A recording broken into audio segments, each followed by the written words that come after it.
All right, stay with me. The Oklahoma City Thunder might be the NBA next dynasty. They're loaded, they're young, and they're deep. And you might be thinking, okay, I might be a little biased. Like, not just biased, but like back into the video. I know you guys are getting sick and tired about hearing the Oklahoma City Thunder top 5 offense, top 5 defense, their net rating, all these advanced stats, them blowing out teams, Shea sitting on the third court, all the draft picks. We have the Clippers pick, we have the Jazz pick, we have the Sixers picks. Like, oh my gosh, like, how is this team so good? Who can stop them? Like, someone told me, like, I don't see you guys playing a game 6 this postseason if you stay healthy. The gap between the 1 and to the 2 is huge. But the NBA always has some few young teams lurking in the shadow, waiting for their moment to rise. Stay with me!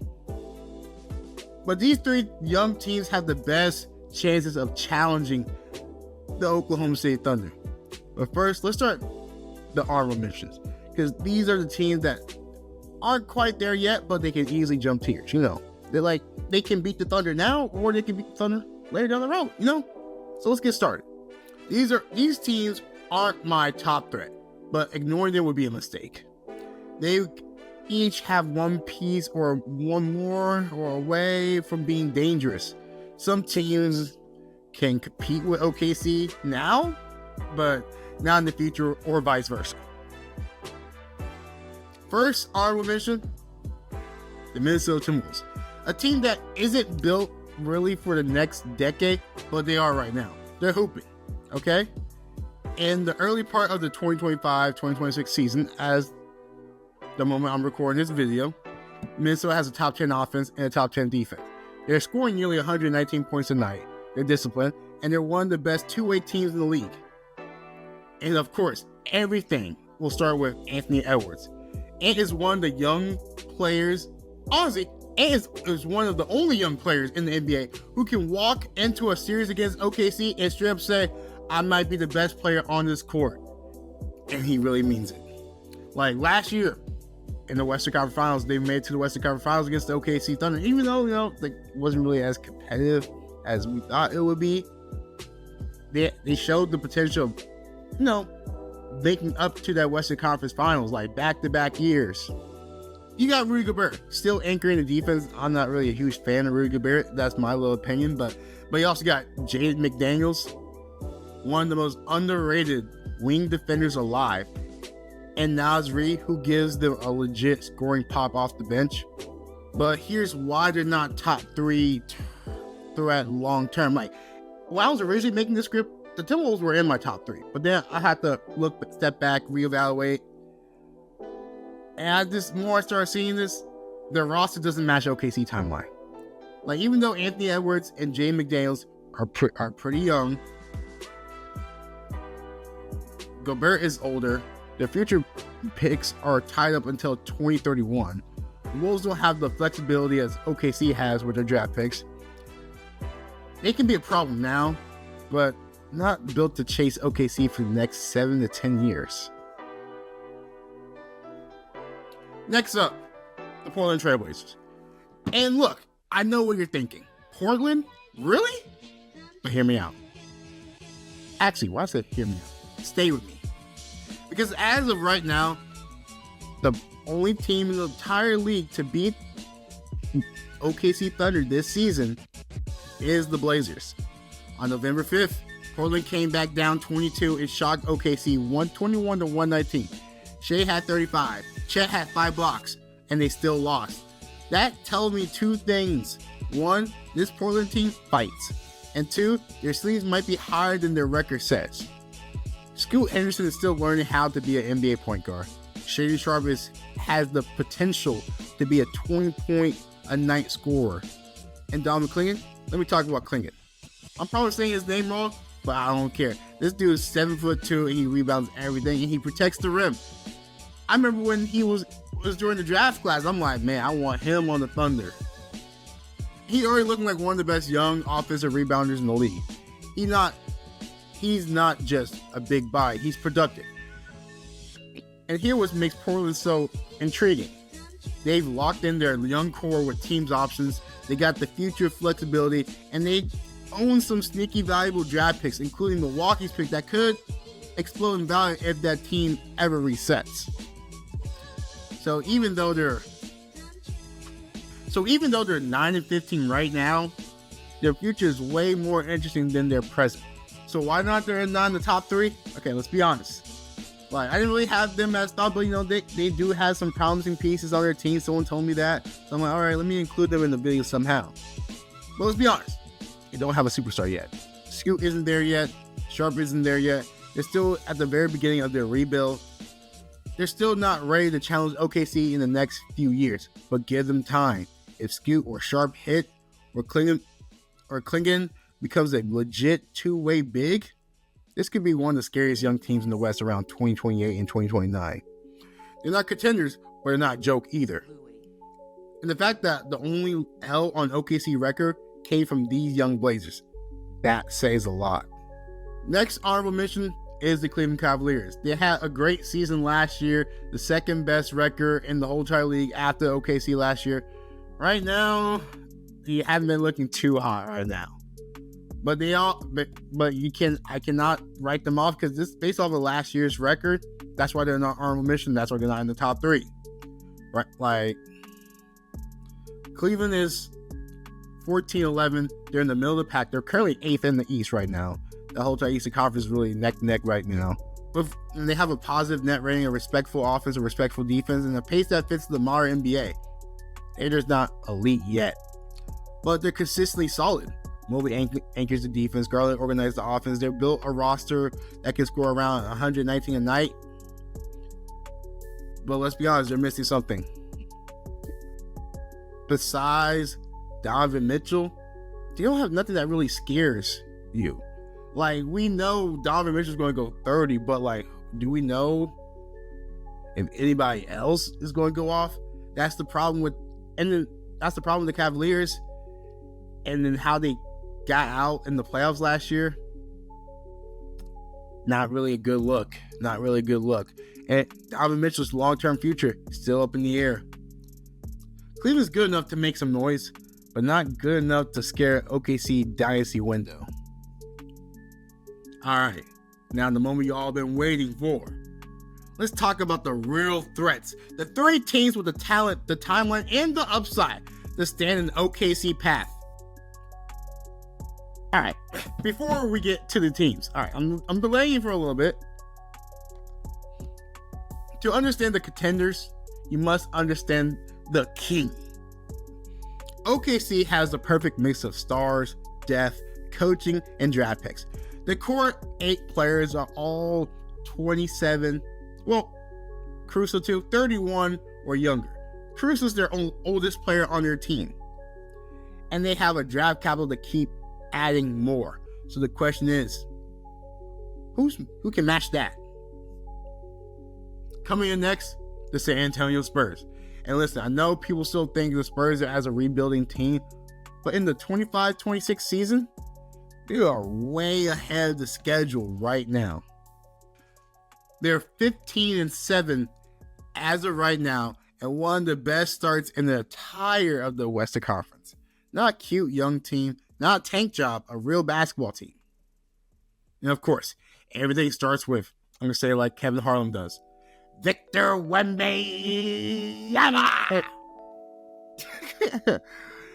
Right now he's giving you 26, 13 rebounds and 4 assists, plus elite rim protection, plus shooting gravity, plus a nightmare mismatch. He's quite literally defining what a modern big man is supposed to look like. But the scariest part is not just Wemby anymore. The Spurs finally built a roster that makes sense around him. Adding De'Aaron Fox was huge. He's finally a veteran guard who can create shots, push pace, and take pressure off of Wemby's in late games. Right now averaging 25 points, 6.5 assists, 1.4 steals. And also don't forget the Rookie of the Year from the year before, Stephon Castle, who's right now giving you 17 points a game, 7.5 assists, and 1.7 steals. Then you got Devin Vassell. Vassell continues to be a consistent scoring wing, someone who doesn't need the ball to make an impact, who's right now giving you 16 points a game, 3.7 rebounds, and 2.4 assists, and a steal a game. And that's not just ignoring, there's so many pieces on this team. Harrison Barnes, averaging 12.9 points a game. The rookie, Dylan Harper, who hasn't started yet, 12.8 points a game. So the Spurs, they have length, shooting, defense, and identity for the first time since the Kawhi Leonard era ended. But let's see why the Spurs can actually challenge OKC long term. First thing first, they have the best young player in the world. And that's not disrespectful to Shea, Chet, or anyone. But Wemby's ceiling is different. If he can stay healthy, he might end up being the best player in the NBA for a decade. And two, their timeline matches OKC perfectly. Both core peaks from 2026 to 2033. They're growing at the same time. They're rising at the same time. And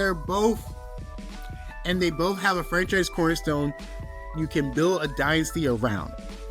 Third, their roster actually fits Wemby. They finally figure out how to use him, surround him with pace, shooting, defenders, and wings who doesn't clog the paint. This roster makes sense. And when your structure is right, growth becomes exponential. But here's why they're not the top threat quite yet. As good as the team is, they're still young. They don't have OKC depth. They don't have the OKC draft capital, which no one in the league really does have their draft capital. And they don't have OKC playoff experience.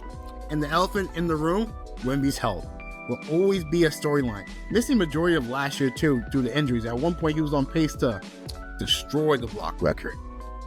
And if he stays healthy, the sky's the limit. If not, everything changes. But make no mistakes, the Spurs are coming. Wemby is good. Fox is too steady. The roster is too well built. And they keep the core together, we might be looking at OKC's biggest Western Conference rival for the next 7 to 10 years. All right, number 2 on this list. The team that made the biggest move of the entire 2025 offseason, the Houston Rockets. Now home to Kevin Durant. Let me be very clear. The Rockets aren't just a young team with potential anymore. They're a contender. Last year was a 2 seed when they had Jalen Green, Dylan Brooks, and those bunch of cats out there. But now they decided to trade away Jalen Green and Dylan Brooks and get them a guy who can quite literally either drop 25 to 33 points a game if he wants to, despite his age. Right now, today, I'm talking about Kevin Durant. Why KD changes everything? KD gives Houston what every young, rising team dreams about. A superstar with championship level experience. A person who can guide the young core that's already balling. Durant let them skip steps. Instead of learning how to close game, they hand the ball to one of the greatest closers in NBA history. And the best part, KD doesn't have to carry anymore. This isn't Brooklyn. This isn't Phoenix. This is a team with real depth. The Rockets have one of the most balanced cores in the league. Sengun gives you that Jokic light playmaking. Amin Thompson gives you a 6'7" freight train at point guard who can guard 1 to the 4. And he actually is learning how to play the point guard position so he can become dangerous once he gets that shot going. Jabari Smith Jr. brings shooting and switchability. And then you drop Kevin Durant in that mix. Ooh, that's not a rebuild. That's a problem right there. And here's why this team is a contender. They're not just a cute young squad. One, they are an elite two-way team right now. Second best offense in the NBA. Top 6 defense. Second best net rating in the entire league. That's contender stuff. 2, the playoff style pace, slow, discipline, and depth. When you play slow but still score at a top 5 rate, that marks of a team built for the postseason. 3, KD closes gaps young teams normally struggles with. You don't hope someone steps up in the fourth. You just say, KD, Do your thing. That's unfair. 4. The roster is built perfectly for modern basketball. Length, rim pressure, shooting, switchable defenders. 2 creators. You match up beautifully with OKC. But here's why they aren't one. As good as Houston is, they're not America's team. OKC has the youth advantage. OKC has the depth advantage. OKC has the draft advantage.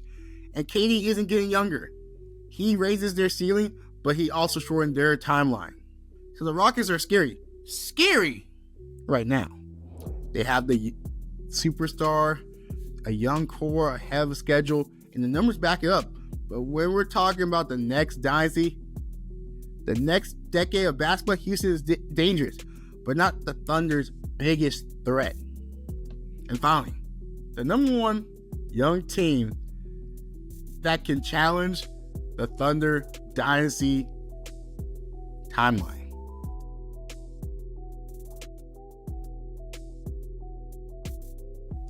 Yes, Detroit Pistons. The Pistons have gone from a rebuilding project to a statement team, and they're doing it right now in the 25-26 season. This isn't hype. This isn't projection. This is real basketball. Like, right now, as of today, they went on a 13-game win streak before losing a couple quite recently.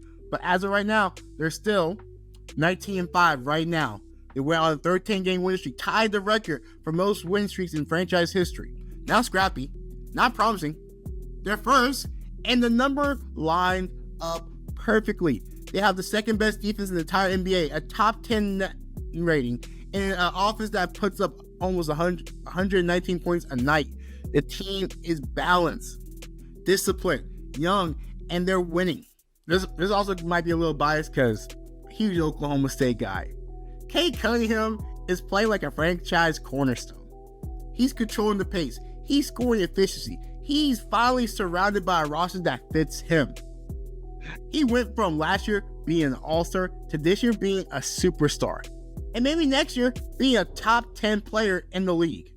Averaging 27.5, 6 rebounds, 9 assists, and 1.5 steals. Bro, man, this guy is going stupid. And not just Cade Cunningham, Jalen Duren is turning into an interior force, crashing the glass, protecting the rim, and scoring at a ridiculous efficiency. He might be the most physically dominant young big in the league, averaging 18.8 points a game, 11.5 rebounds in the block a game. And unlike most rebuilds, this team isn't thin. Their depth is real. Multiple wings who can defend, multiple shooters, athleticism everywhere. And they don't have to rely on one guy. Everyone contributes. So why the Pistons are the number 1 threat to OKC future? Let me break it down for you. Hey, let me slow it down. Let me slow it down for you guys, okay? First thing first, their timeline matches OKC perfectly. Cade and Duren are entering their prime right when OKC is. 2026 to 2032, that's the window. And Detroit is positioned exactly in that space. 2, their defense is already championship caliber. A top 2 defense with this much youth is insane. They defend at the point of attack. They protect the rim. They switch. They contest. And they play with energy every night. 3, their identity is built for the playoffs. They don't need to play fast to be good. They don't need to turn the ball over. They defend without fouling. They rebound like grown men. This is a playoff team blueprint. However, they're not perfect. Not yet. They still need one more all-star perimeter scorer. And I feel like that's going to be Jaden Ivey. But once he gets back from injuries, like he's been banged up a lot this year, only playing 9 games compared to all 24 games they've been playing so far. But once he gets back healthy, I feel like Jaden Ivey is that he's that sidekick to Cade Cunningham scoring when Cade's not having a great night, Jaden Ivey's gonna drop 30. But we gotta see how he still developed. He's still young. He's been hurt for the last couple of years. So, and Cade, he's gonna keep on growing. He's at that superstar level now, but that next step is being on that MVP ladder, which the way they're playing, he's probably in some people's MVP talks. But the roster is still young, and there will be playoff mistakes. But make no mistake, the Pistons aren't a future theory. They're right now team with a tomorrow ceiling. Let me tell you, they're a right now team with a tomorrow ceiling. Not that many teams can say that about themselves. They defend at an elite level. They have a real superstar. They have a dominant big. They have depth. They have a timeline that aligns directly with OKC's rise. If there's one young team in the NBA that can stand across the Thunder for the next decade, it's Detroit. So there it is. 3 honorable mentions. 3 real contenders. And a dynasty waiting to be challenged. Which, I'm probably getting ahead of myself calling my team a future dynasty. But they're looking like the Warriors right now. The way the Thunder have been playing. So I'm gonna brag about my team. I earned this. I earned this. So who do you think is the biggest threat to OKC future? Detroit, Houston, San Antonio? Let me know in the comments. I'm Emmanuel Siafa. Stay with me. But the Detroit Pistons is the biggest threat to the Oklahoma City Thunder.